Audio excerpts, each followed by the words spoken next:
Salutare, prieteni! M-am decis să fac o serie de video în care explic un fel de tutoriale în care explic cum pescuiesc eu la spinning la somn. O să fac anumite chestii și de staționar, pentru că e și la staționar. În video de astăzi o să vă arăt ce not fac eu între textilul de pe mulinete și înaintașul de monofilament. Consider că la spinning la somn nu e nevoie să folosim fluorocarbon. Costă mai mult și consider că nu e nevoie. Fluorocarbon folosesc la avat și la shallow. Bun.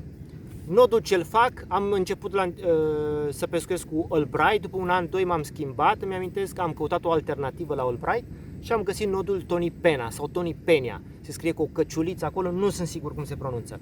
Folosesc înaintaș monofilament cu lungimea între 1 metru și 1 metru jumate, de la 0,80 de mm, 0,90 și până la 1 mm. Acum am ăsta de la Fox Race de 1 mm, spre exemplu, și de 0,80-0,90 folosesc de la Gigafish, dacă mă întrebați ce firmă. Bun, o să încep să fac nodul. Am înaintașul meu, v-am zis, 1 metru, 1 metru jumate.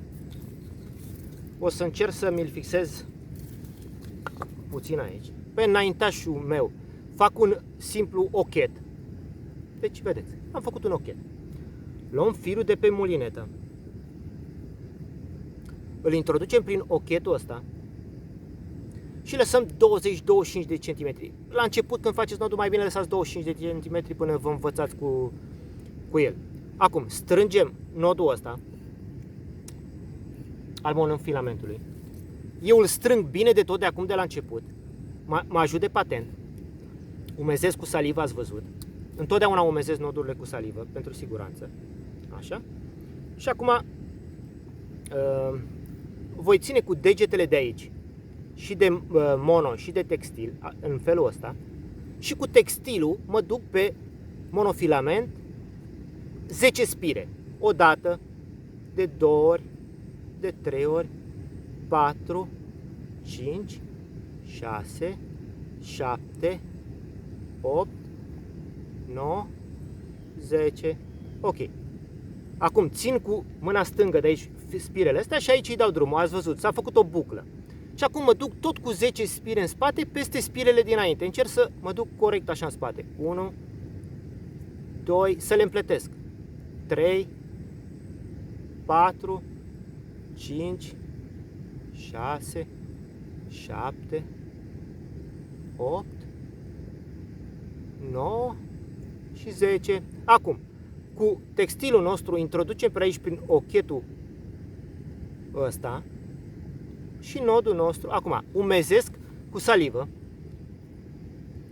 Întotdeauna e bine să umeziți nodurile cu salivă, ca să nu cumva să deteriorați textilul sau mono. Țin cu dinții textilul nostru și de o parte cu o mână și de altă încep să strâng. O să mă apropii de cameră să vedeți cum se strânge nodul. Uitați cum se strânge spiră lângă spiră și să opresc, strânge bine de tot. Dacă e nevoie, vă puteți ajuta și de degete, dar acum nu e nevoie. Și nodul nostru va arăta așa. Dacă vreți acum, puteți tăia aici monofilamentul și textilul și sunteți ok. Așa pescuiesc la avat și la shallow. Însă când pescuiesc la somn, îmi continui nodul, mi-l închid. Practic ce fac? Țin aici atât textilul de pe mulinetă și bucata asta de înaintaș și cu firul ăsta, cu textilul ce mi-a rămas, fac o buclă peste, vedeți? Practic mi-l îmbrac. Fac o buclă, strâng aici, după care dau bucla pe partea cealaltă,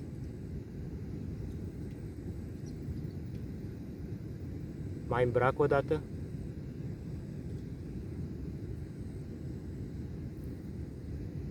mai fac o buclă pe partea asta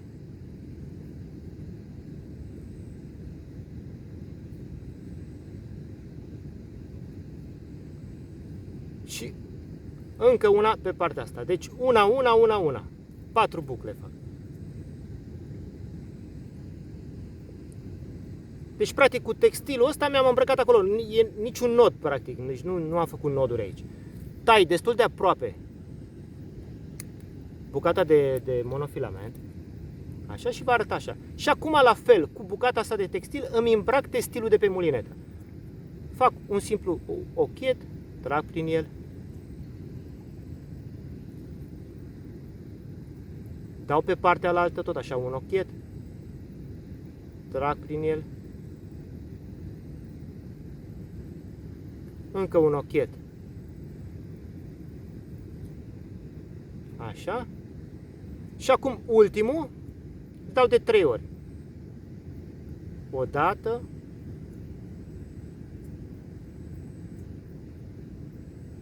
de 2 ori introducem prin ochet,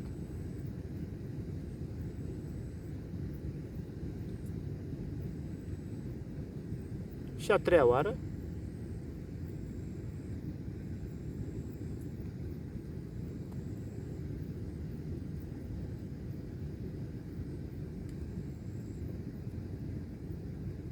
ok, tăiem aici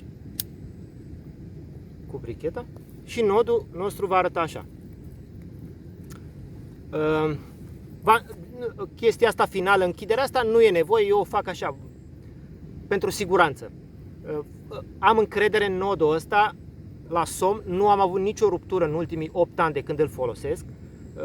Se rupe dacă cumva mă agăț, se rupe de aici de la nod, pentru că sunt alte noduri care țin mult mai bine aici, printre care poți să amintești și nodul FG, un nod care l-am folosit și eu 2 luni anul ăsta, să-l încerc, e un nod știu să-l fac, numai că nu pot să-l fac noaptea. Eu noaptea, ați văzut, pescuiesc mai mult noaptea și am nevoie să fac un nod decât cu lumina roșie a lanternei sau chiar fără lumină. Eu pe ăsta îl fac într-un minut, credeți-mă, și pe timpul nopții. Acum durează mai mult, că vorbesc aici cu voi.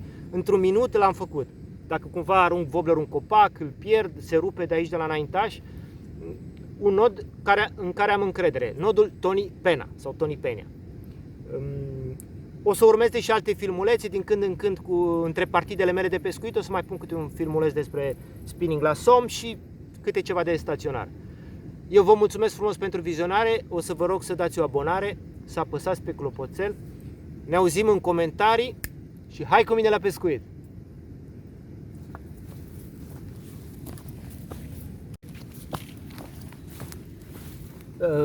O chestie importantă, bine că mi-am amintit, de ce se folosește înaintaj monofilament.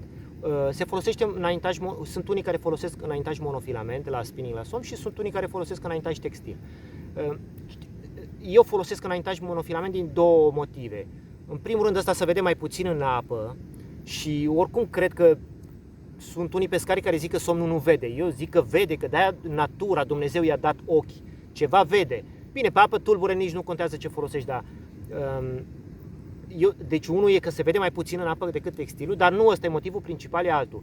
Dacă ați băgat mâna în gura unui somn și ați văzut că are o mulțime de dinți și imaginați-vă un înaintaj textil cu un somn mare din ăsta și când îl prinde acolo năluca în gură și somnul în drill face așa și se poate prinde înaintajul textil, se agăța în dinții aia și se poate deteriora și rupe.